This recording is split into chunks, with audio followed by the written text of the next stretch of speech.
It gives me great pleasure to welcome each and every one of you to tonight's... They're very happy. They're very happy? Okay, good. Hell, Andreas, come. You need to be right here.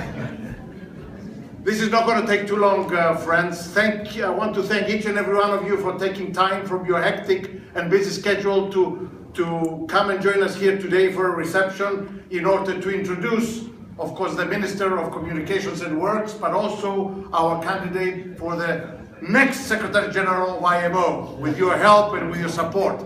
I don't want to say too much, because I'm very cognizant of the fact that a short speech moves the hearts, but a long speech moves chairs.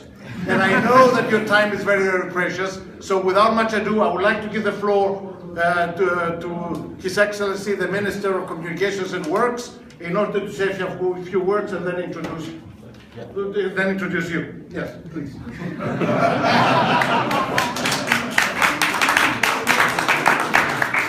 We need a new public PA system so everybody can chip in.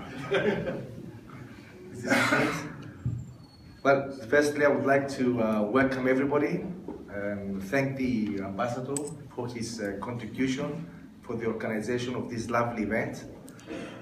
Somebody wrote a speech for me. I think it's Andreas anyway.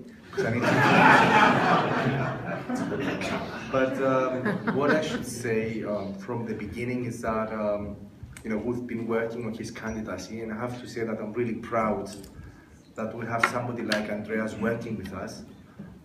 It's really easy to promote the candidacy of a person who's well qualified for this job. So I want to say it from the beginning, we have an easy job. I would like, of course, to welcome everybody to the Cyprus High Commission in London on the occasion of the nomination of Andreas for the post of the Secretary General of the IMO. I want to say a few things about Andreas. I've been working closely with Andreas for the last 12 months. Andreas is a qualified naval architect from the University of Newcastle upon Tyne, but somewhere in the UK, isn't it? In the northeast of the UK, where he also obtained a Master in Business Administration. After obtaining these excellent degrees in the sector of shipping, he returned to Cyprus to work as a naval architect prior to joining the Department of Merchant Shipping as a marine surveyor.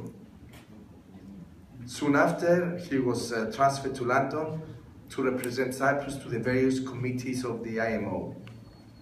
And of course, that is where Andreas excelled as a young diplomat and of course as a skillful negotiator.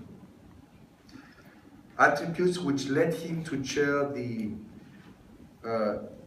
Design and Equipment Subcommittee, and later on, of course, elected to the post of chairing the Marine Environment Protection Committee, MEPC, a position he served for 11 years, and he navigated the delegations through difficult and exhausting negotiations, and of course with fruitful outcomes.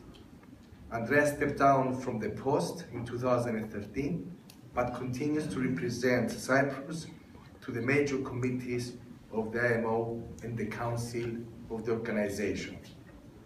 Parallel to the long and adventurous IMO road, Andreas chaired the Assembly of the International Mobile Satellite Organization, IMSO, for 2 consecutive terms, and received the prestigious 2011 award for outstanding contribution to sustainable shipping.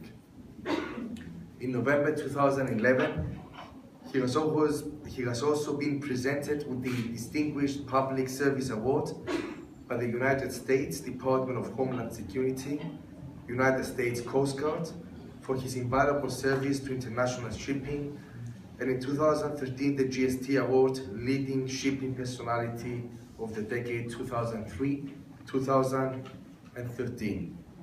It was with great, of course, sadness to hear the news from the current Secretary General, Mr. Koji Sekimizu, that he would not seek a re-election for a second term at the helm of the IMO. Mr. Segimizu served the organization with distinction for over 30 years.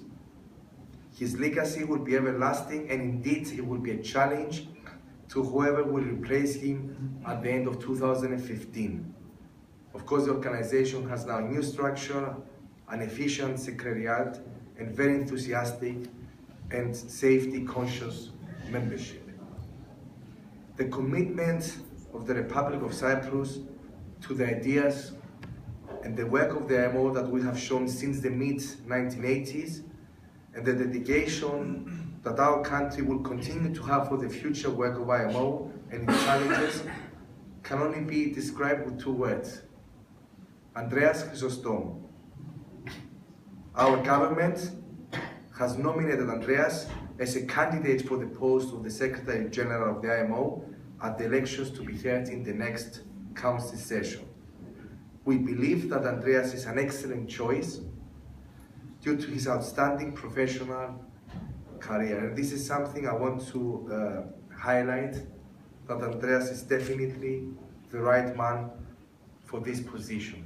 He will serve the organization and the membership in an enthusiastic and well-balanced, inclusive manner for the sake of international shipping, safety, security, and protection of the environment.